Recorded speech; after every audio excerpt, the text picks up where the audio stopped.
Both of these guys have come out and looked at properties with me, but what I'm challenging them to do today is to do it when they're not with me.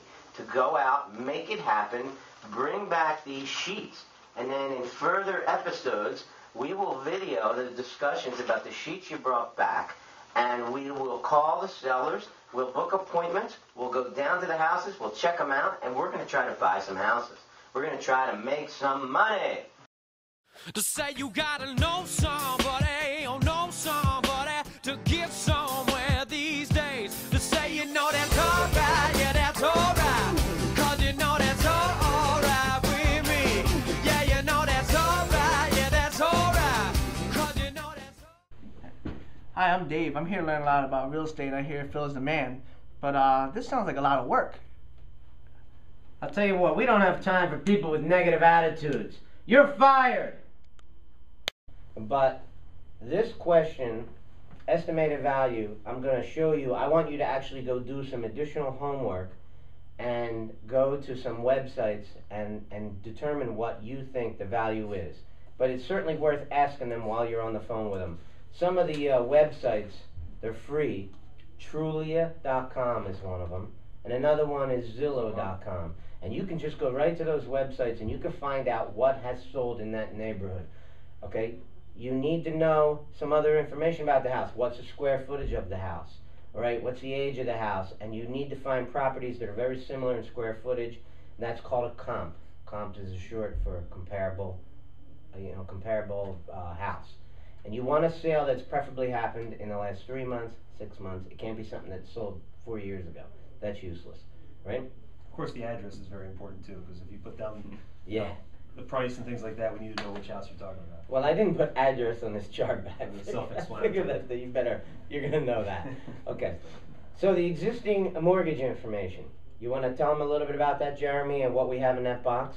Yeah, one of the things with finding deals with no money down, or finding deals that you can get into and we can close on pretty quickly, is taking advantage of the existing financing. If we didn't have to go out and get a loan, and the person said, hey, I'm just willing to sell the house for what I owe on it, and those numbers make sense, we can buy the house in just a couple of days.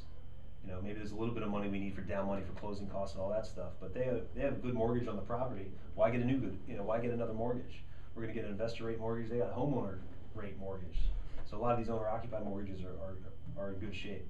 Sometimes they're behind on payments, sometimes they're current on payments. So it's real important to find out what the financing is, because especially on a long-term buy and hold, if you're buying and flipping a property and going to sell it real quick, the financing isn't as important. The most important thing is the price.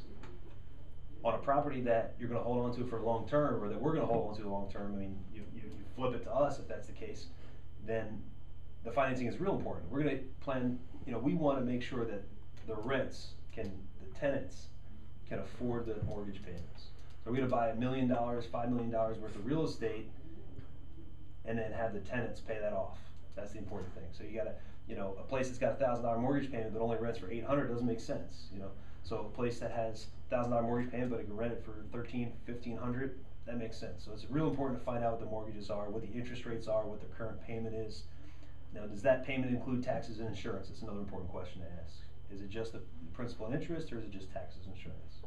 And is it adjustable, or is it a fixed rate mortgage? Because that's important. The payment's going to go up.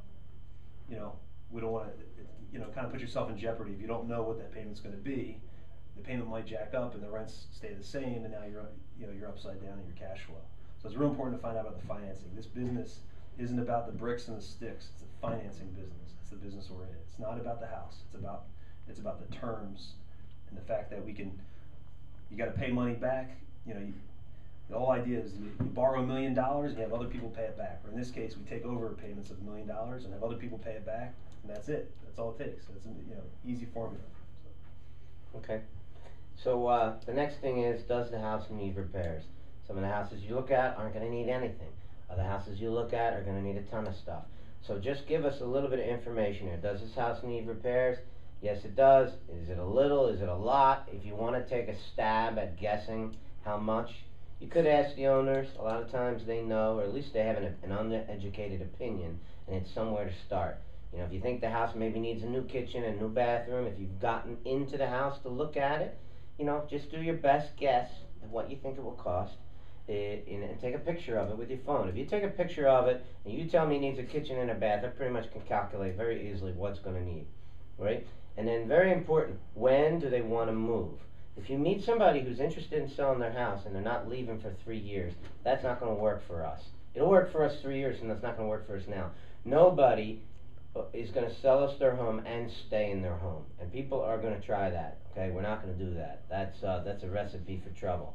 What we want to do is just ask them, you know, when are you planning to sell? When are you planning to move?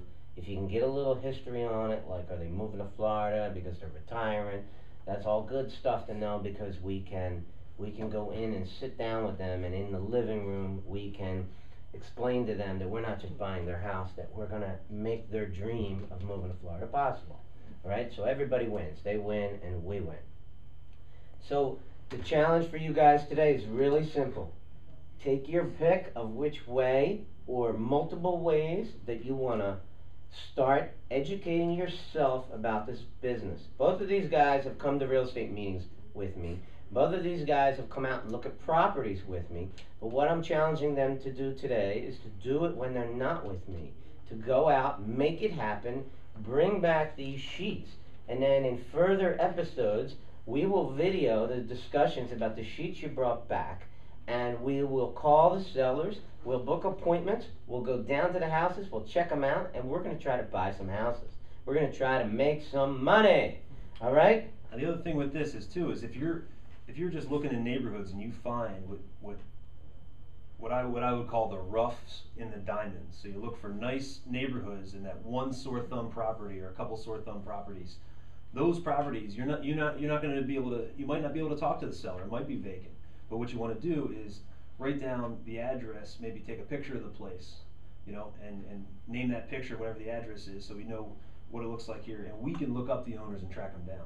We can skip trace them. We have that right in house. We can skip trace these people. We can find out where the owners are, find out where their relatives are, get a hold of somebody. So looking, you know, leads and talking to sellers is great if you got a FSBO or if you're responding to ads or things like that. But also, if you just see something that looks like it's run down, that, you know, somebody can't come along and say, hey, I'm going to buy this house and go get a bank loan and raise my family here. They're going to say, geez, that thing needs a lot of work. Ooh, forget it. Those are the places that we can really add a lot of value, because we can fix things cheaper, we can do a good job on them, and really bring value to the house. And we don't have a lot of competition because there's so many houses on the market right now.